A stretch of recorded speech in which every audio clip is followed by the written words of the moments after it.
Souvent, il est évoqué la voie de l'amour, la voie de la sagesse. Donc, l'amour, par exemple, le tout, ou la sagesse, le rien.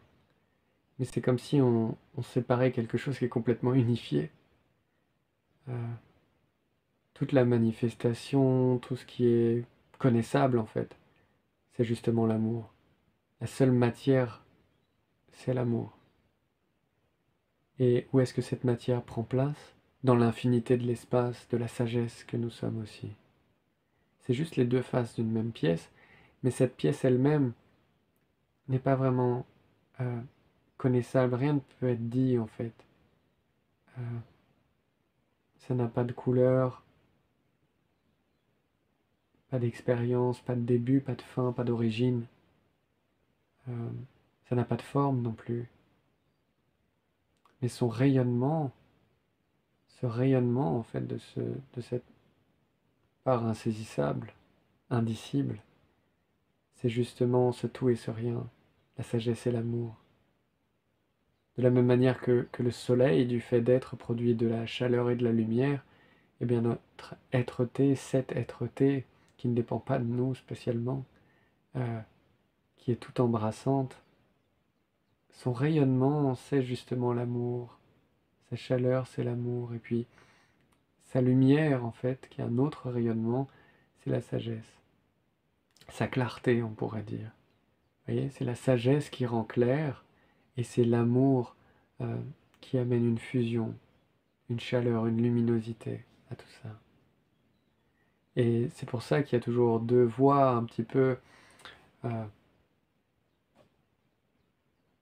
vers la compréhension de notre nature. C'est la voie de l'amour ou la voie de la sagesse, la voie de la dévotion ou la voie de la connaissance, euh, la voie du corps ou la voie de l'esprit, on pourrait dire.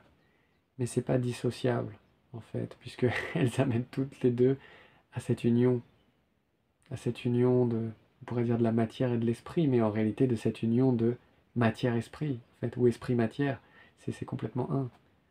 Euh, L'amour-sagesse, on pourrait dire aussi. Il n'y a rien qui est saisissable et en même temps tout est là. Vous voyez?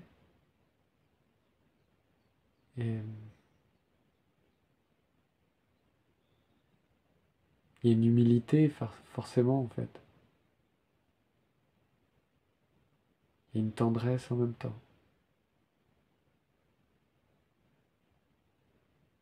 Quelque chose de totalement paisible et infiniment compatissant, aimant, accueillant, chaleureux. Parce que c'est la fin de la peur. C'est la fin de l'insécurité, de la limite, du corps, de l'esprit, d'être un assemblage corps mental, corps-esprit, alors qu'en fait, on n'a jamais été concerné par ce qui se passe dans le corps ou dans l'esprit. Le corps, il suit son cours, il se gère tout seul, et il sait se manifester quand il y a quelque chose à faire, quand il y a un verre d'eau à aller boire, quand il y a n'importe quoi à faire, un plat à manger.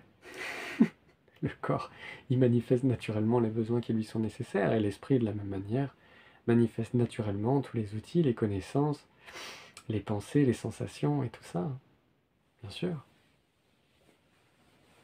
Et ce que fait le corps et l'esprit est transitoire. Ce que nous sommes ne bouge jamais. Merci.